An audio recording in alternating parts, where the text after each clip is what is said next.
Welcome in, everyone, and thank you for listening to the 265th ever episode of the Missouri Sports Podcast, brought to you by 106 Apparel and recording from the MSP studio in beautiful Springfield, Missouri.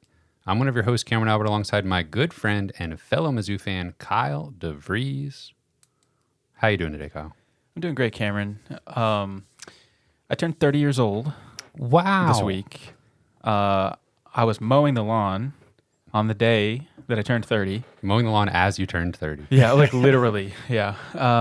Like even just the time of birth and everything. Wow. It was just like that's how I wanted to spend it. And I was like wrapping up the mow, and I kind of like tweaked my like knee or hamstring mowing the lawn. There you go. As I turned 30, and it was just like this is it. Yeah. I'm old, and my body even knows it, that it's just all downhill from here, man. And you have a small child at home, so you're not getting enough sleep. So then your body wears down faster, and then you're more tired. You're relying on caffeine to keep you going. Yeah. Yeah, welcome to the club. Yep. You know, sometimes we ingest caffeine in order to do fun stuff. Sometimes we do it just to stay alive. Just to survive. Yeah. So, well, congratulations on turning 30. Thank you. And joining the club. And we're old now. Now, it's an old person's podcast. So, just kidding. We're very down with the youth still. Hello, fellow kids. What are we going to talk about today, Kyle? We're going to talk about another basketball commit. And Missouri Tigers are 5-0. And a huge game against LSU. So before we get into all that, don't forget to subscribe on YouTube, leave us a review wherever you listen to us, and of course you can support us on Patreon, patreon.com/Missouri Sports Pod. We'll start with basketball real quick. Tell you about Trent Burns. We talked about him last week as a probable commit. Sure enough, Sunday he committed to Dennis Gates and the Missouri Tigers. Listed at 7'3", 210 pounds, 4-star. And welcome now to a class of 5 high school seniors who are all top 100 players, 4-star or better on at least one recruiting website. And still Jaden Quainton sitting out there maybe to round out the class. But for now, Trent Burns, 7'3", 210 pounds, probably not like an instant impact guy year one, but the type of, you just can't pass up on a guy who's 7'3" and his best skill set besides blocking shots with ease is he's actually a good shooter from deep. Yeah. Yeah, it feels like, first of all, I think Dennis Gates is going to try to assemble the tallest team in the country. Yep. And it might actually succeed. But yeah, he loves those tall guys who can kind of pick and pop at the top of the key and be a threat to shoot. Obviously, you just don't expect to have to guard a 7-foot guy like at the 3-point line who can actually burn you there. But I think they're going to try and be able to do that with multiple guys. Yeah. So yeah, it's just, they just keep adding players where you can see like a really distinct role in Gates' system and how they can contribute. Yeah, and the way he will take the staff in general will take a position like the center position, the 5 spot, and go, okay, yeah, we'll get the 7-footer who's 320 pounds and is like a traditional center. And not only that, he's like just the size of a guy that you don't usually have in college. And then also we'll pair him in the same recruiting class, same position, with a guy who's also 7 foot, but more than 100 pounds lighter and shoots threes. Totally opposite skill set. Yeah. And yeah, it just shows you they're thinking about matchups and how they can, you might not see Burns very much in a game, and you might see him a lot in one game. It's just going to probably be dependent upon matchups, who we're playing, and what the other team has. And I love that we're able to do that, kind of just be able to play certain guys depending on what's going to work the best.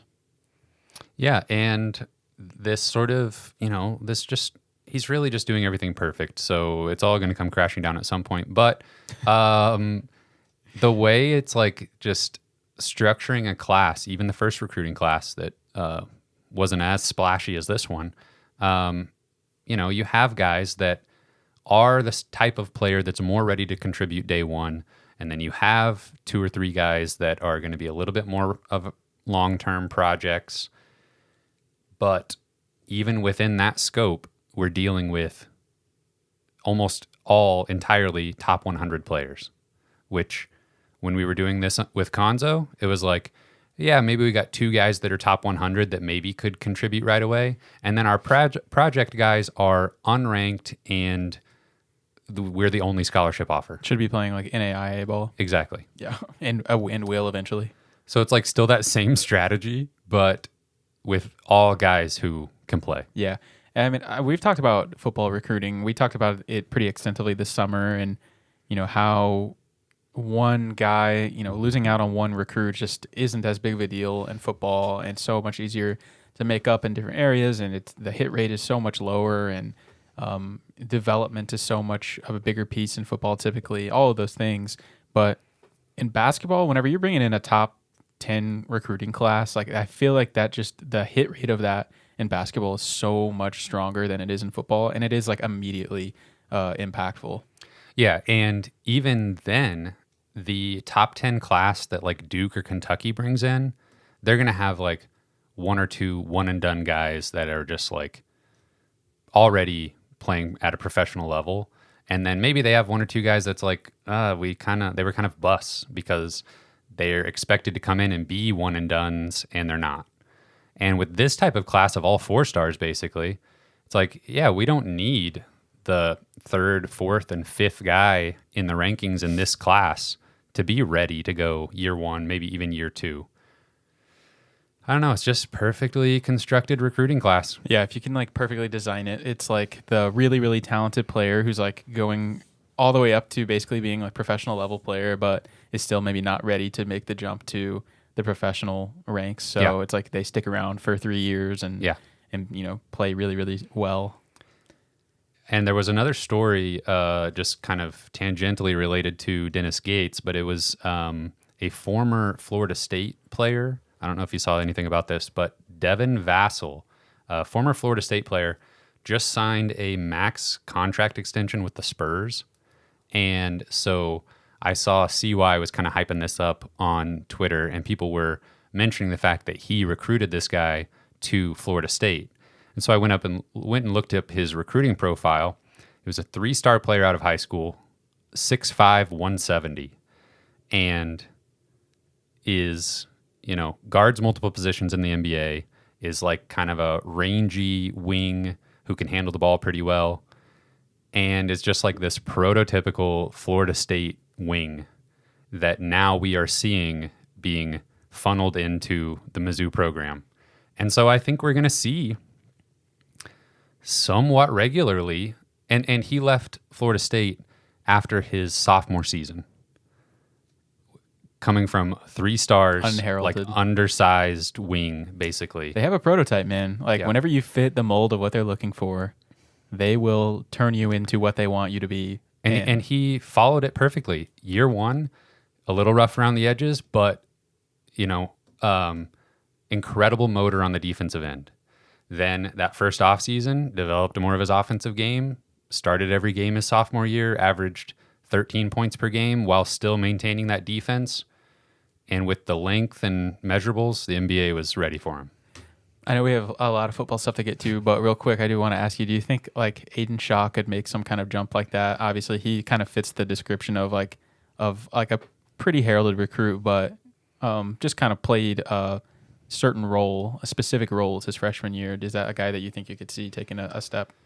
Yeah, I would say I would need to see quite a bit more of like his outside game improve on offense. Probably the easiest way for him to get on the floor more. Yeah, but he just posted a video on Twitter showing him drop step dunking an 18-pound medicine ball with no shoes on in the weight room.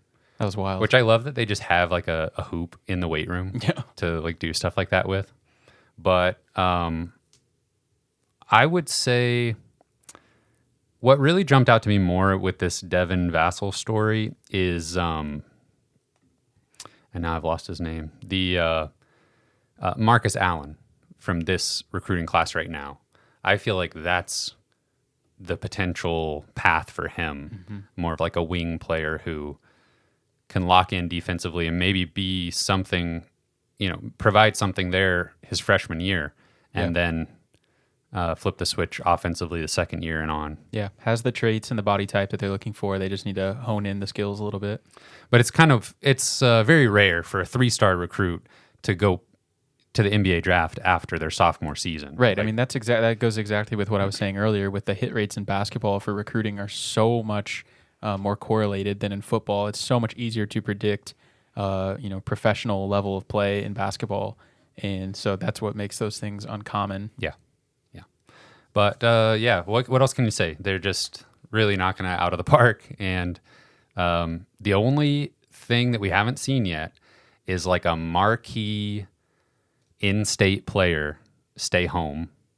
Am I forgetting someone? I mean, it hasn't been that long yet, but like, the Konzo era became defined by Caleb Love and Cam Fletcher and these type of guys. EJ Liddell. Yeah. So when we have, and it's the following recruiting class, Aaron Rowe will be the first opportunity to bring a guy like that home and keep him home. And now let's move on to football.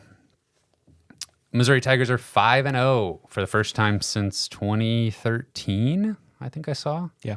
They started that season 7-0, so still a little ways to go. Yeah. Missouri beat Vanderbilt 38-21. Offense looked good again. Defense, outside of a couple drives, I think looked solid. I'll rattle off some stats here, and then we'll dig into it a little bit. Brady Cook, 33 of 41 passing for 395 yards and 4 touchdowns. That's 80% completion rate, almost 400 yards, 4 touchdowns. Luther Burden, 11 catches, 140 yards, 2 touchdowns. Theo Weiss, 10 catches, 118 yards, and a touchdown. Pete and Schrader combined for 28 carries, 131 yards, and a touchdown. And Marquise Johnson and Mookie Cooper got in the mix as well. Johnson in this one, 3 catches, 64 yards, and a touchdown. Mookie Cooper, 5 receptions, 56 yards. I mean, Brady Cook threw the ball 41 times. He was really spreading it around to everyone. Tyler Stevens had a catch. They again made a secondary look like Swiss cheese. Yeah. They're just super well balanced right now. Like, the defense is not playing as well as they were last year, but it just hasn't really mattered so far. I think they're going to have obviously a huge test this weekend, but I mean, it's crazy how much the offense has improved, how much everybody's thoughts on Brady Cook, on the offense, on everything has just done a complete 180 since even a month ago. It's really, it's kind of mind-bending, like what we're watching. I saw a Twitter poll from a fan account saying, what's the biggest reason in your mind for this turnaround of the offense? And I think the options given were Brady Cook getting healthy / improving, Kirby Moore, and there was a couple other options, but I don't. Maybe offensive line improvement. There were a few other options, but I obviously only paid attention to those 2 things because that's where I feel like the improvement is coming from. I can't help but think still that Kirby Moore is drawing up plays that are getting guys open in a way that Drink was not able to, or is it that Brady Cook was so limited with his deep ball last year, whether it's just getting it down the field or being accurate with it because of his injury? Those 2 things combined, I think, have to be the majority of where the majority of the improvement is coming from. Yeah, I think so. I mean, I think it's a little bit of everything. Like, the offensive line, it seems significantly better when still honestly have a lot of room to improve. And if it weren't for penalties, they'd be doing great. Yeah. Brady Cook just looks so much better. He looks so much more comfortable. He kind of just has been almost adjusting to what he needs to do pretty well. Like, in some games he's really mobile, and against Vanderbilt he just didn't really need to be. He just was very much in the pocket, but it just didn't matter. Did a good job sliding a couple He times. did slide once. Yeah, so I think Brady's just playing about as well as he possibly can right now.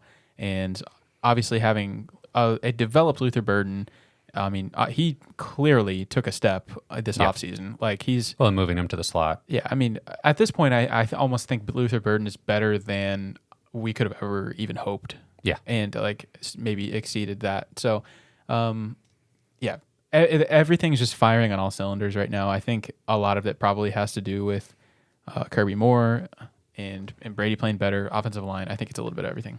So they've been talking about in some of the press conferences and stuff, the confidence that he has and that the offense is playing with as a whole. And Coach Drink said that Coach Moore having the confidence in Cook to be like, I'm confident that when he looks out at the defense, he's reading it properly. And that means as a play caller, he can dial up exactly what he wants and have that faith in Brady Cook that he'll make the right read. And just hearing Coach Drinkwitz describe that process and how you can see it on Saturday actually working that way, assuming, what he's saying about Coach Moore is accurate. Well, it almost seems to confirm our fears from last year. It was like Coach Drinkwitz does not trust Brady Cook. Yeah. And he does not trust him to throw the ball downfield. He doesn't open up the playbook for him and, whatever. And maybe that had to do with his injury. I don't know. But I feel like I can see that in real time and also confirmed our fears from last year that like there's a disconnect going on here. There's not enough trust. They're doing bunker mentality when they said they specifically were not going to. Yeah.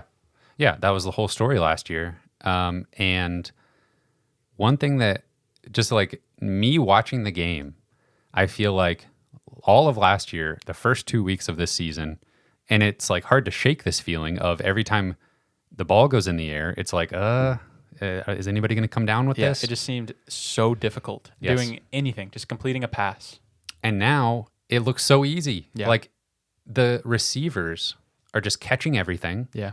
And it doesn't look like it's even a struggle for them. Yeah, I think a lot of that has to do with not only the play calling trust with Brady, but Brady's trust in the receivers. Yeah. And like he's just letting them go get contested catches. They don't have to be wide open for him to throw it. And I feel like that was what was happening last year. It was like whether he's being told to not throw it deep or what, we don't know. But he was not giving receivers a chance to even go make a play on it. And when you have Theo Weiss and Luther Burden, you just get the ball in their hands and let them do whatever they're going to do. And so he's has a lot more trust in his playmakers, and that's pretty obvious. Yeah, and seeing plays where there's like they'll show a replay of a completion to Mookie Cooper, and like Theo Weiss is running this other route, and he's also wide open. Yeah, it's just kind of insane how open the receivers are at times. Mm-hmm. Yeah, I feel like last year especially, I'd watch other college football games, and I would see that kind of thing happening. Like, what are we doing? Like where it looks like our wide receivers are just being covered so well. Nobody's open. Every pass looks so difficult. Everything's contested. Like everything is hurried. Made it feel like we were going up against an NFL defense every week, where these other teams are playing college defenses where there's just like receivers running around everywhere. Exactly. And it almost has kind of felt like that the past couple of weeks for Mizzou, where it's like, just take your pick on who you want to throw it to. They'll be open. Yeah. Some things that I noticed from the broadcast, aside from it being a struggle, which we're kind of used to at this point, there's a couple things that were said, though. Like Brady Cook drops back and throws a fairly deep ball to Theo Weiss, and the announcer says, "This is what they do." And that's just such a funny thing to hear about, like, this, as of the last 2 weeks. Yeah, Brady Cook led offense, but the whole narrative around this team, and especially the offense, has turned into like, oh, yep, this is that Mizzou team that throws it around the field. And well, it's because they only watched the Memphis game to do their research. That's true. But so if that's all you knew, then yeah, that's what they do. And then later they talked about Brady Cook undressing the defense, and I don't know, it just cracked me up. Like that's true though. Yeah. Like they have it right now. Just borderline like assaulting them. Yeah. Yeah. Why? Can I ask you something, Cameron? Oh, sure. Why was Derek Mason commentating this game? I get like he wants to try it out, so put him in there. This is not something he typically does. I have no idea. I mean, he did fine. Fine. For ESPN's standards in 2023. Yeah, he did fine. I don't know. My honest thought was he doesn't do this a whole lot. He's trying to get into it. Have no idea if that's true. And here, do the Vanderbilt game because you're going to be familiar with one of the teams. It's going to be easier for you to talk about them. Yeah. I love the part where they brought up how he beat Mizzou. Like, that was like his signature win. Yes. And I was like, really? Yeah. It made me go look like up the last few Vanderbilt coaches and their records and stuff. And again, it is like so wild that James Franklin, that's had Penn State like, rolling outside of actually making the playoff. He's had them rolling for a while. But yeah, so Brady Cook sets the SEC record for most consecutive pass attempts without an interception, and that's going back to like October 22nd of last year. That kind of broke my brain. Yeah. Like, really? It just kind of came out of nowhere. It did. I mean, we knew like, yeah, he didn't throw an interception the last half of the season last year. Yeah. And he hadn't thrown an interception yet, but yeah, to actually see that number, and he'd been throwing it quite a bit more this year. Mm-hmm. Yeah, what's he have, like 11 touchdowns and 0 interceptions this year? Yeah. That'll play. Yeah, absolutely. And he had a good attitude about it after the game. They asked him if that's something he knew about going into it. And he said, yes, he saw it on Twitter or something a couple days before. And, but he said the way he's thinking about it is interceptions are part of the game. I'm going to throw an interception at some point. It could, and I'm just expounding on it a little bit. It could be his fault. It could bounce off a receiver's hands. Who knows? But it's good to see him having that attitude of like, he's not dwelling on it too much, and he knows. And he's like far surpassed it at this point now, where it's like he's probably he's like 30 attempts past the record now. Mm-hmm. He can relax. Yeah. But just incredible for him. Yeah. That was a funny moment on the broadcast though, whenever he tied the record and the announcer like went crazy about it, and then there was like a penalty. Oh yeah. Like I felt like the announcer like literally felt the weight of, he was like, I don't even remember what he said, but you could tell he was like legitimately stressed. Yes. Like, please don't throw an interception. Please. Like, I don't want to be a meme. Yeah. Please get this record. Yeah. Because he had to throw it again to get it. Yeah. Because he did like a really like grandiose like, and that is gonna be the record. Like so he like didn't want to have to go back on that. He had really worked up to it. Mm-hmm. Cook was incredible again. The throw and the catch to Weiss for the touchdown in the first half, beautiful. Perfect fade throws to Luther Burden in the end zone, making the red zone offense just look like it's unbeatable for a few drives. He had a couple of throws to Luther Burden, and it looked especially cool just from the vantage point that we had. I don't know, from the TV camera, but I don't know if you can throw the ball better than that. Like there were two specific throws he made where, I mean, he just threw it exactly where it needed to be, like perfect amount of like loft on the ball, and Luther just turns around, it's like right in the breadbasket, like where the defender can't get it. Mm-hmm. One was a touchdown, one was not. Mm-hmm. But I mean, that's a beautiful ball. Yeah. Oof. I guess that's that confidence at work. Yeah. He is throwing the ball like everything we asked for, everything that I asked for after week 2. He's like throwing the ball before the guys are out of their breaks. He's throwing it where they're going to be. Yeah. Yeah. He's processing so much faster, or seemingly. And the deep throws, nailing them consistently. Yeah. Yeah. I really think, I mean, a lot of it really does have to do with his weapons. I mean, yeah. It's, they're just playing so well in every facet of their offense right now. Yeah, and we've talked a lot about how the wide receivers complement each other so well, and that's part of this as well. It feels like the Missouri offense, obviously Schrader and Pete get overlooked.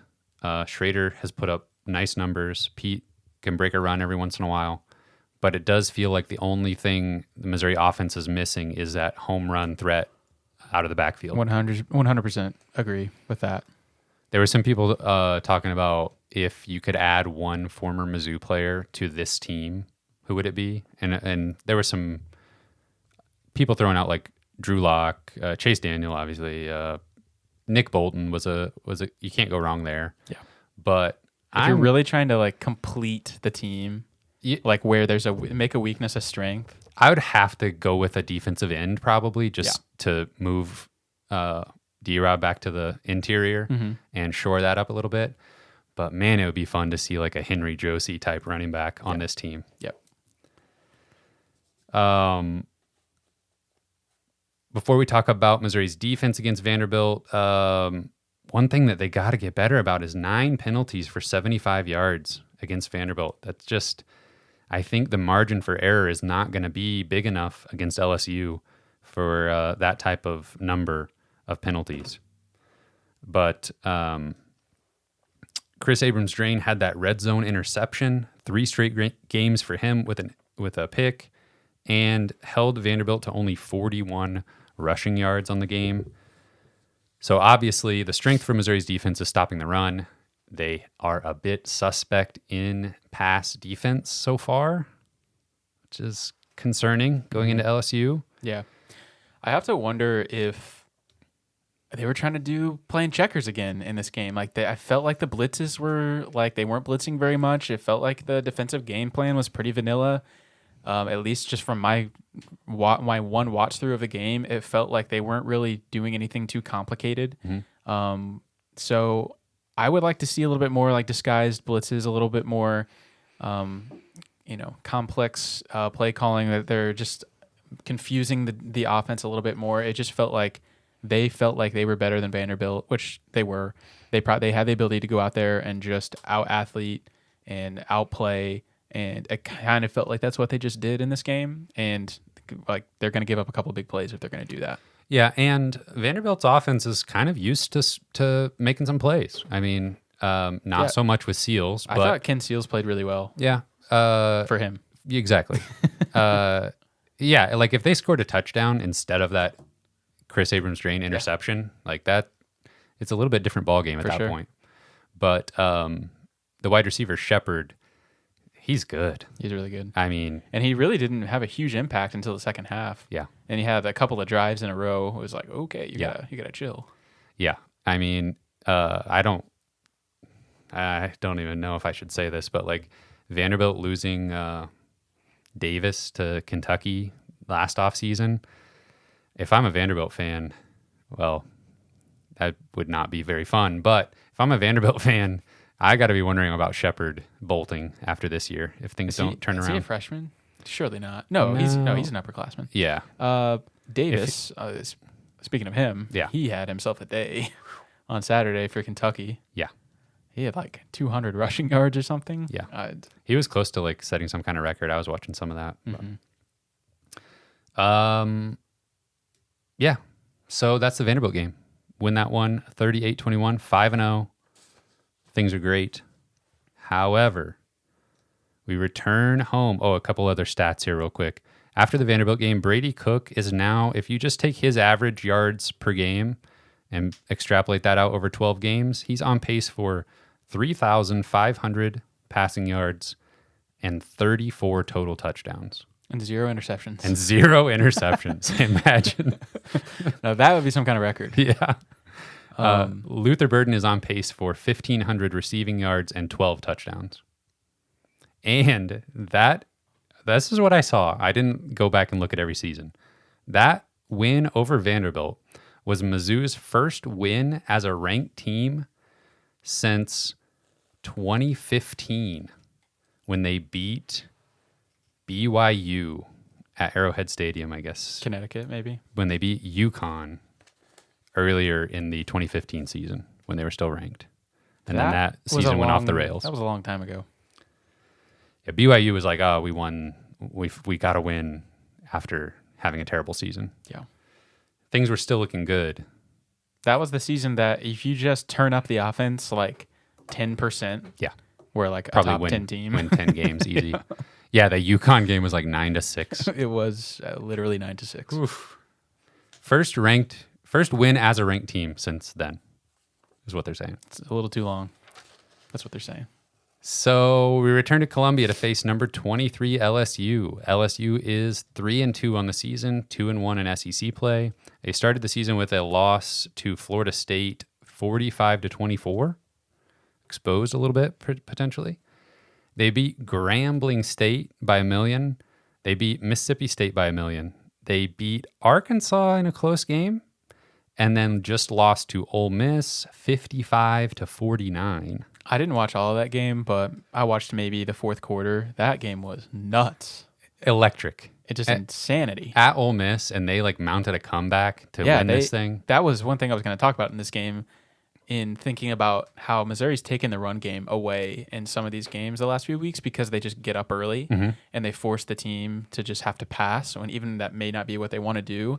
But against LSU, that does not matter. Yeah. The game script, completely out the window. They just want to throw no matter if they're winning or losing. And so no lead is safe against LSU. Yeah, Ole Miss jumped out to an early lead, lost it, had to come back in the fourth quarter, and then ended up winning. Yeah. Oof. Yeah, Like, Ole Miss had like 700 plus total yards. Insane. Yeah. I just kept thinking, like, if you just give me this game, the fireworks and the atmosphere of this game, please give me something even close to that. Give me 80% of that. I don't know if my body can handle that. I'm willing to test it. I'm willing to test your body. Like, man, that would just be really something. My body could barely handle like the Kansas State nonsense. Yeah. I was hyperventilating. Yeah. So LSU's offense is elite. We're gonna be at this game. Oh yeah, we'll be there. We're gonna be hanging out before the game, tailgating. You could say, in Lot P. I think I'm volunteering other people's space and food and drink potentially here, but we'll be in Lot P if you want to come say hi, and then we'll be at the game. Yeah. Yeah. Very excited. Yeah, Lot P is like right by the basketball arena. Yes. LSU's offense is elite, led by quarterback Jaden Daniels, who's almost a Missouri Tiger. He's completing 73% of his passes for 1,700 yards, 16 touchdowns, and 2 interceptions. Also about 300 yards and another 3 touchdowns rushing. If they didn't have 2 losses, I think people would be talking about him more for the Heisman. Yeah. Also, you got that guy at USC that's doing pretty well. Yeah, Caleb Williams, he's decent. Yeah, I would say LSU is a candidate for the best 2-loss team in the country. I haven't taken the time to look around and see who has 2 losses, but I'd be willing to bet LSU is probably the best team with 2 losses. They've played some really good teams. They probably have the best offense in the country, potentially. Like, I think Jaden Daniels is potentially the best player in the country. He's unbelievably dangerous, like in what he can do. It's insane how good you can be when you have a quarterback who can do even half of what Daniels can do. He like single-handedly will have to be the game plan. Like, I don't know, they're gonna have to spy him 100% of the time. Like, everything goes through him. Yeah. And Ole Miss was spying him late, and even then he was still making plays. He can make all the throws, all the touch passes, everything that we just talked about with Brady Cook, how he's, hitting guys early in their routes. He's, reading the defense correctly. Daniels is doing all of that as well. Yeah. And he can scramble, not only scramble, he can do, design runs, but there's going to be 3 or 4 times in this game where Missouri we're going to be loud, and Missouri looks like they have a stop on 3rd down, and he's going to turn nothing into something. Yeah. And he's going to really try to put the dagger in our hearts like 3 or 4 different times. Oh, for sure. Where it's like, okay, we got a 3rd gotta and get 16 this stop. And, we're going blow for blow with them on offense. We're scoring touchdowns. They're scoring touchdowns. We got to get this stop, and he's going to do something that just breaks our hearts. Yeah, because, I mean, what do? You put more guys in the secondary to defend the pass? Well, he's just going to take advantage of that on the ground. You stack the box. He's going to throw it over you. Like, he might just be the most dynamic player that Missouri plays all season, and they are not going to be able to fall asleep for a single play. The pocket breaks down. He escapes and runs. He stays in. You keep containment. He's able to, assess the field and find his open receivers. Yeah. Yeah, I don't know. Or just throw it to them when they're not open, because they're some of the best receivers in the country. Right. Yeah, I don't know who's going to have the job of spying him all game. I don't know if they're going to try and get Tristan Newsome out there because he might be our fastest linebacker. I don't know. They're going to have they need somebody that can go coast to coast with Daniels sideline to sideline. I think Hopper can do it. He probably can, but he definitely has his moments. Yeah. Of kind of like a coverage type linebacker. But I think if he's watching Daniels and trying to be the last line of defense of him taking off. Yeah. It's just not a typical offense. Like they're not gonna really I don't think they're gonna run very often. It's just I feel like Hopper's a great run stopper. Yeah. So I don't know. They might have to everyone's going to be playing a unique role in this game. I think for Mizzou's defense. Yeah, it was early in the season. It was like, okay, maybe this team was overlooking, to the extent that they could afford to. Maybe they were overlooking South Dakota and Middle Tennessee to kind of really focus on game planning for Kansas State. I hope they've been thinking about this LSU game for a while. That's what I was thinking. I was like, I hope that they're playing checkers for Vanderbilt so they can game plan for LSU. I mean, if you watch LSU, it's like not. They're just looking to throw it deep like every play. Yeah, and they do. Yeah, we're gonna do it until we connect. And Malik Neighbors is going to potentially be a first-round pick in the NFL draft. He's their best wide receiver.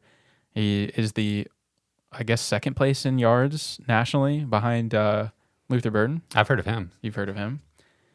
Brian Thomas, who is like about as good of a number 2 wide receiver as you're going to find in the country. 33 receptions for 537 yards and 8 touchdowns, which leads the country. Yeah. So they have 2 absolutely elite wide receivers, by the way, that you're going to have to figure out how you're going to stop. Yeah, the offenses in this game, Daniels is number 1 in the SEC in passing yards. Brady Cook is 4th. Luther Burden, number 1 in the nation in receiving yards. Neighbors is 2nd. In the SEC, obviously still 1-2, and then Thomas for LSU is 4th. Mizzou, when you bring the defenses into this, it gets even funnier. Mizzou's offense in efficiency ranks. This is I'm getting this from a tweet from SEC Mike. Shout out SEC Mike. Mizzou's offense 18th in efficiency so far this year. LSU defense 130th. LSU's passing offense number 3. Mizzou's pass defense 107. Mizzou's pass offense number 7. LSU's pass defense 130th. I mean, that is just screaming shootout. Yeah, the over was, I think 64.5. I think it's going to probably blow past that. We're going to have a 5-hour game because we're going to have so many stoppages of play for touchdowns. Hey, at least the first downs, it'll go faster because of that. Yeah. Yeah, we will not feel that in this game. So, yeah, I mean, the offenses are I think they're just going to do whatever they want for the most part.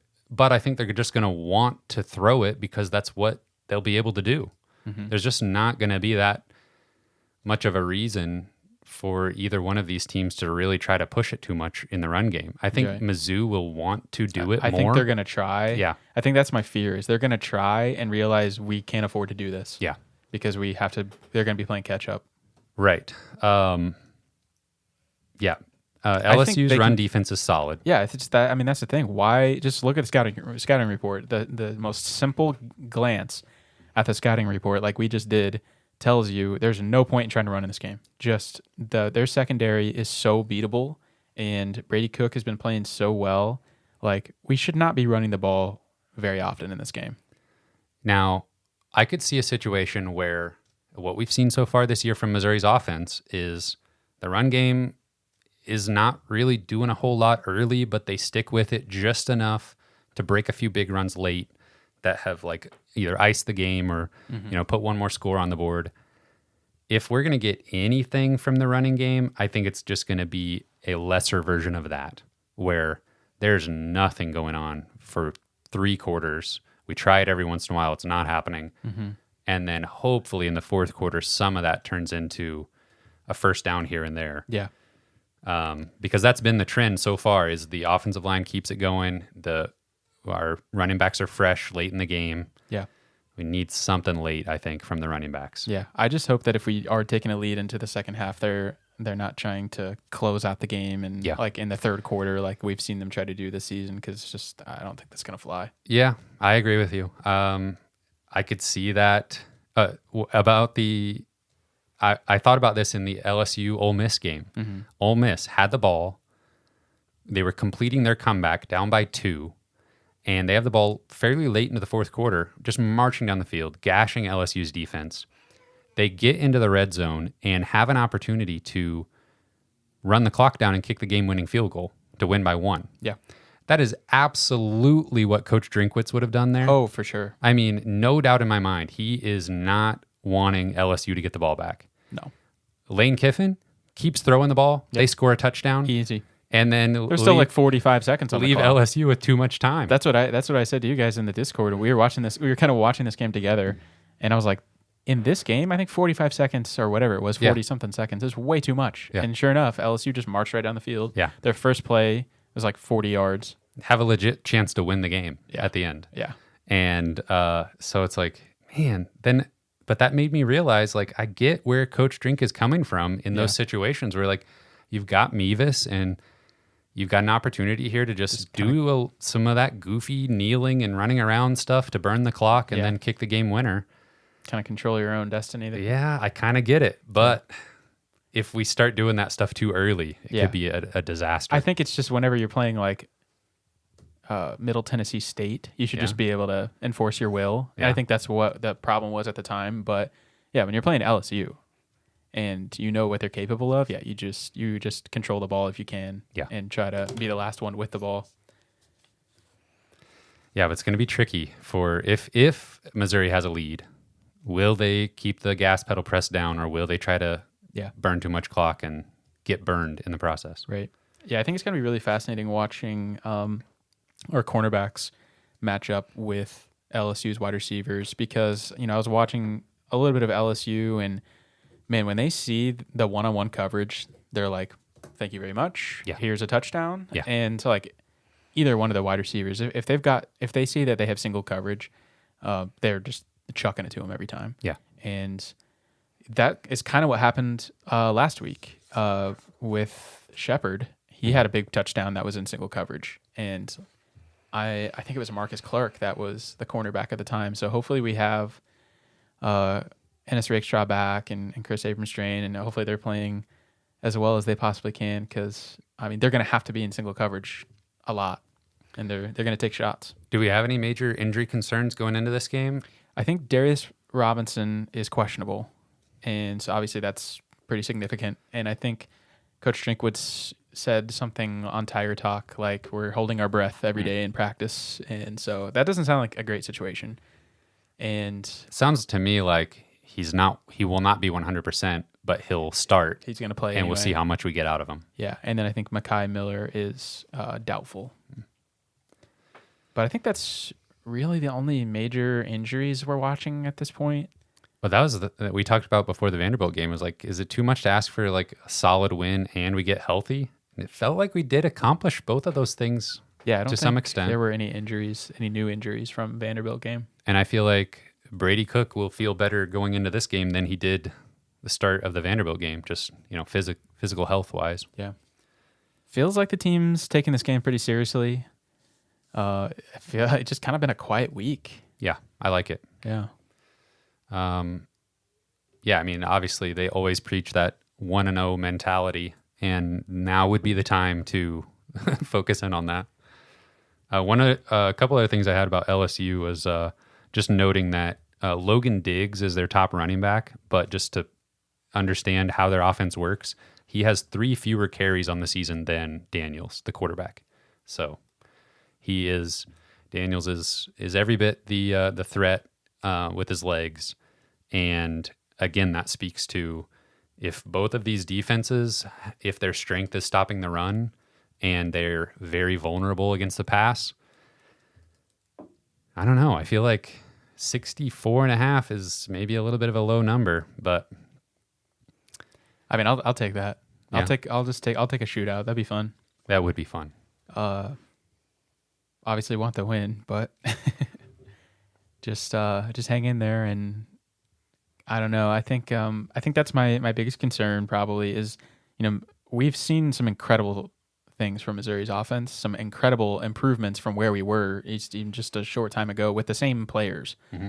And so I think, we know what they're capable of. At the same time, they've been really efficient for the most part, but the most points they've scored in a game is only 38. And and every game's different. Every game is its own little thing, but it just seems like we still struggle to blow someone out. That gives me pause. Will we be able to keep pace with an offense that's able to put up points like LSU? But on the other hand, I think our defense really gives us the edge in this game where, we've really been talking up LSU's offense like it's the greatest, show on turf.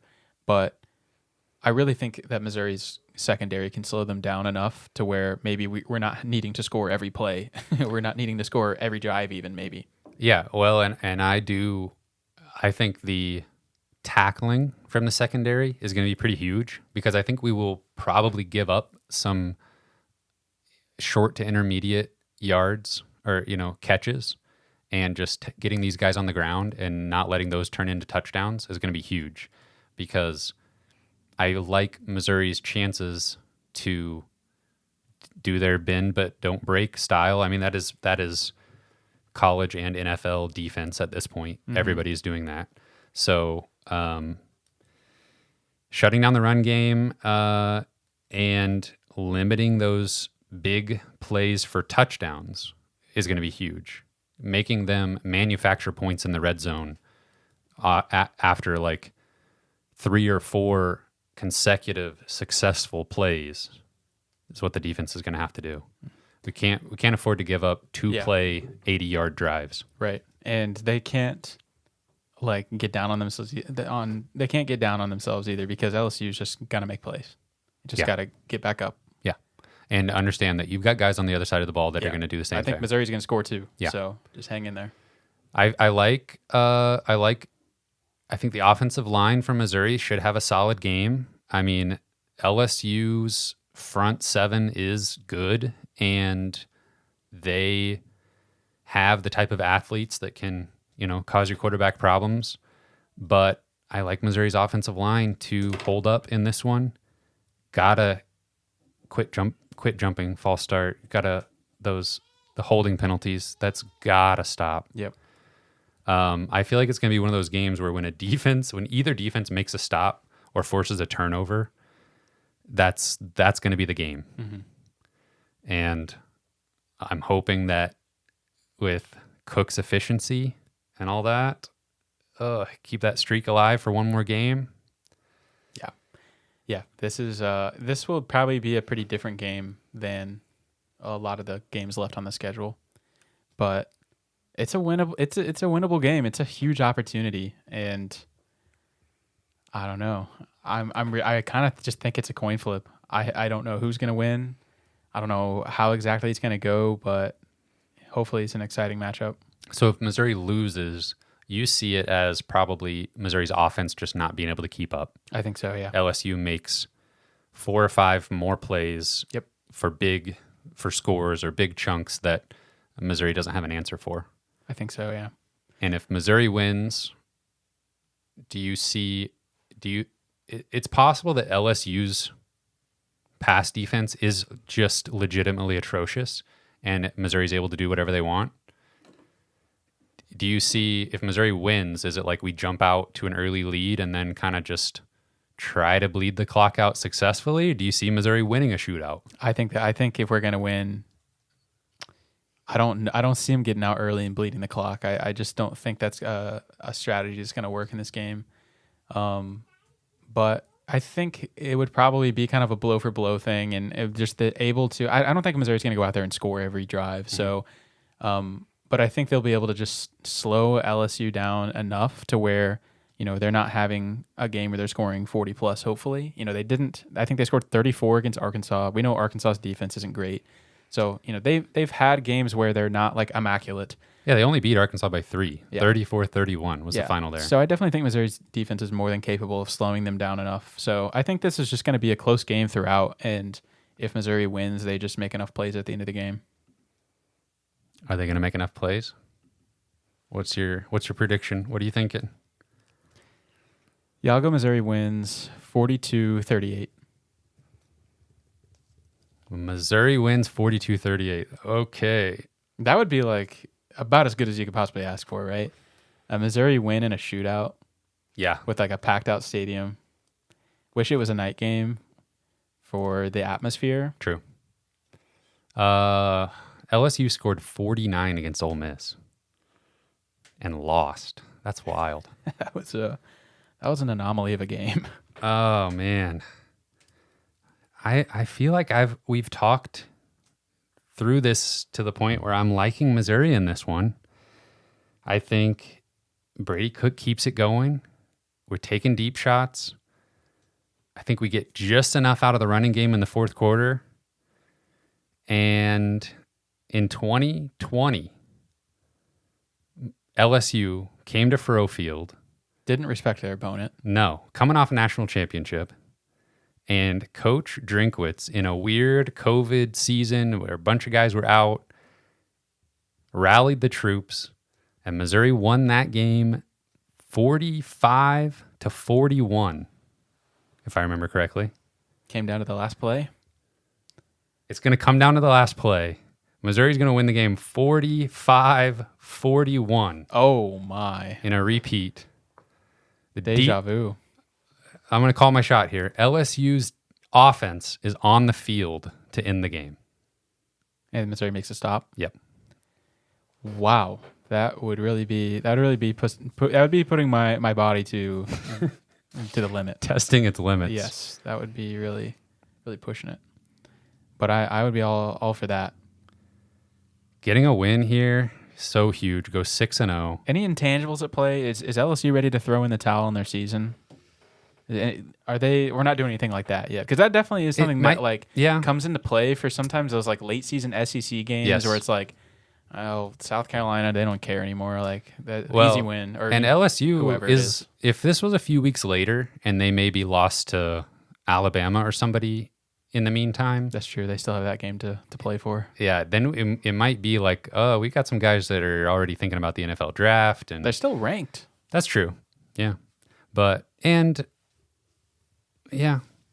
one of their losses was out of conference, so they still. I mean, that is true. This is still a conference game. Yeah, and at this point in the season, I mean, maybe this sounds insane, but I think Missouri is not completely out of competing for the SEC East. Like, Georgia has not shown us anything impressive.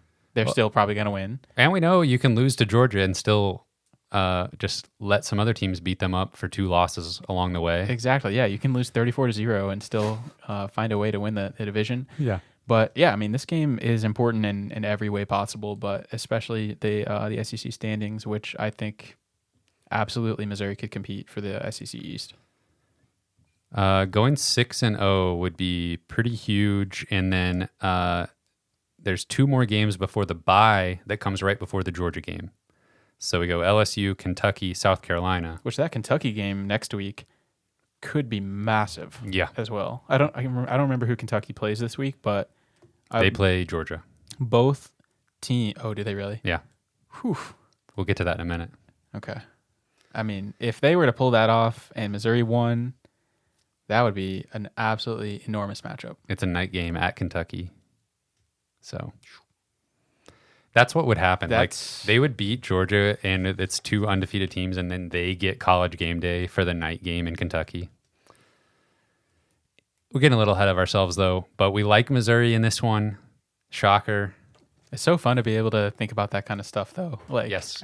We're approaching halfway through the season, and we're still talking about postseason or who's got to beat who, and like there's nothing better.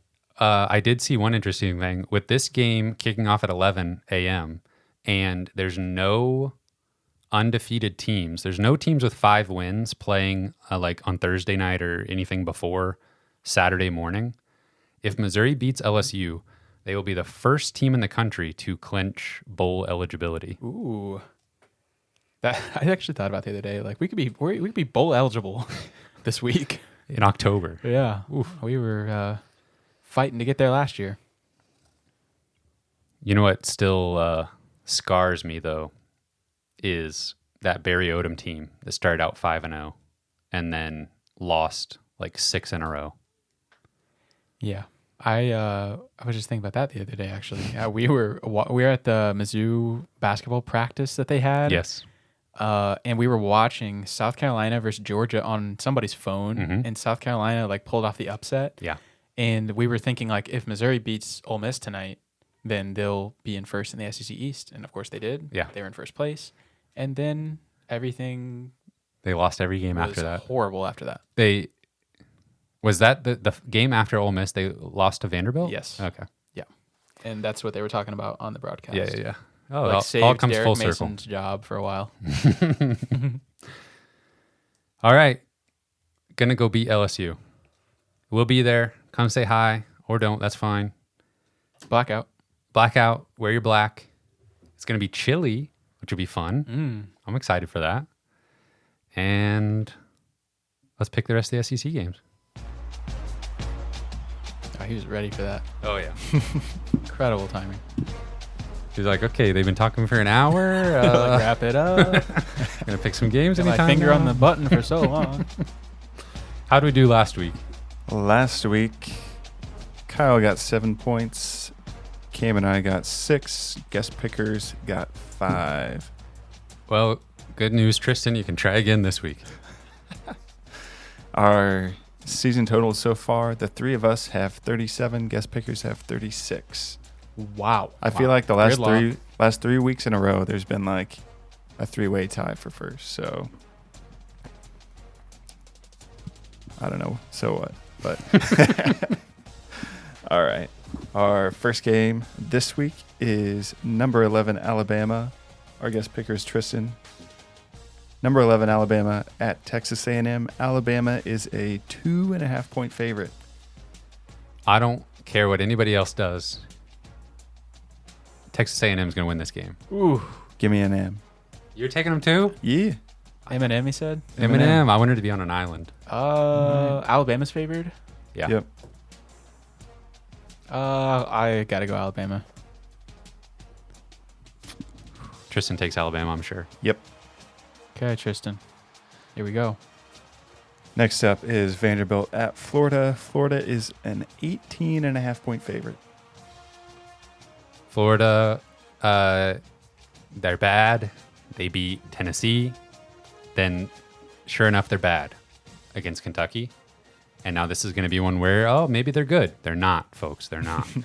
Yeah, that was a weird one where like highly anticipated matchup last week, Yeah. and I checked the game like an hour into it or something, maybe not even that long, and they were down like 23-0. Yeah, literally, Like, okay, Kentucky should have wow. been the ranked team in that matchup, not Florida. Yeah, Florida beat Tennessee though, right? You just said Yeah. that. How do they do that? I don't know. I'll have to go watch it sometime. Maybe Yeah. figure it out. Yeah. I'll watch some of that game before we play either one of them. They're playing Vanderbilt. Florida is. Is that what we're doing right Yeah. now? Yeah, I'll take Yep. Florida. Everybody's on Florida. Yep. They'll look good, but it's fake. Fraudulent, you could say. Yeah, even. Next up is number 20 Kentucky at number 1 Georgia. Georgia is a 14.5-point favorite. That line is ridiculous. Yeah. IMO. Uh. I think Kentucky could win.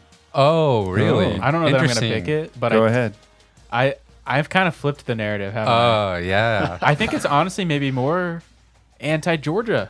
Am I anti-Georgia? Okay. That's it. That's a Kentucky's, take. Kentucky has really played well the last few weeks. They've proved me wrong for sure. Okay. Georgia, are they going to be forced to take something seriously? Yeah. Well, they're going to need to, and Kentucky's defense is legit. I think they've been behind in almost every game they've played, and then they've just magically come back and win. Yeah. Yeah, that Mizzou game last year was like, hey, this is your future. You're going to be in battles from here on out. Yeah. next year. Did Kirby sell his soul For the back-to-back? for always making the comeback? Oh, potentially. Okay, I'll pick Georgia, but Kentucky is going to cover that. It's going to be a good game. Yeah. Georgia for everybody. I'll take Kentucky. Oh. Okay. That's Is it- legendary. It's at Georgia. Yeah. Yeah. I'll take Kentucky. All right. Yeah, that was probably a bad idea. I'll do it. I almost feel like we need some kind of rule where it's like if you correctly predict an upset that's like double-digit line, you get like 3 points or something. I agree. Maybe next year. Next year. Next up is Arkansas at number 16, Ole Miss. Ole Miss is an 11.5-point favorite. That's too low of a number. Yeah. Almost by a million. Ole Miss. Ole Miss for everybody. Okay, last and certainly least, Nebraska at Illinois. Illinois is a 3.5-point favorite. Talking about two bad football teams. Very average, I should say. They're not necessarily bad. They're very average. Illinois beat? No. Purdue? They lost to Purdue Sure. last week. They played each other, I know. I don't remember. Ryan who won. Walters is the coach at Purdue now. Yes. Okay. Well, that has nothing to do with this game, but just want to make sure I had all that right. Yeah, you got it. Um. Is Brett Bielema still the head coach at Illinois? Yeah. Bielema? Brett Bielema? How would you say it? I don't know. Who are you picking? I'll go Illinois. Who are you picking? Illinois. Tristan's got Illinois. I'll take Nebraska. You Let's have go. To. You have to. All right. That would be like a massive win for old producer Cameron because that's an upset and he's the only one that picked it. Yeah. Yeah. Wow. It's not going to happen. Don't worry. Don't even trip. We all done here? Sure. Special thank you to our Patreon supporters at the $10 level and above: Britt Treese, Brian Smith, Ryan D. Tristan, Ben Smith, Parker, Daddy JD, congratulations, Tim Keynes, Tyler Harsel, Brandon Groffalo, Brandon Hanks, Matthew Tilley, and Luis Hernandez. Thank you. Thank you very much, gentlemen. Congratulations. We will see some of you on Saturday. You can find this podcast on Spotify and Apple Podcasts. We're on Twitter at Mizzou Sports Pod, and you can email us at MissouriSportsPod@gmail.com. You can find our t-shirts and stickers on our online shop, MissouriSportsPod.BigCartel.com. Thank you everyone for listening. We will see you next week after a win.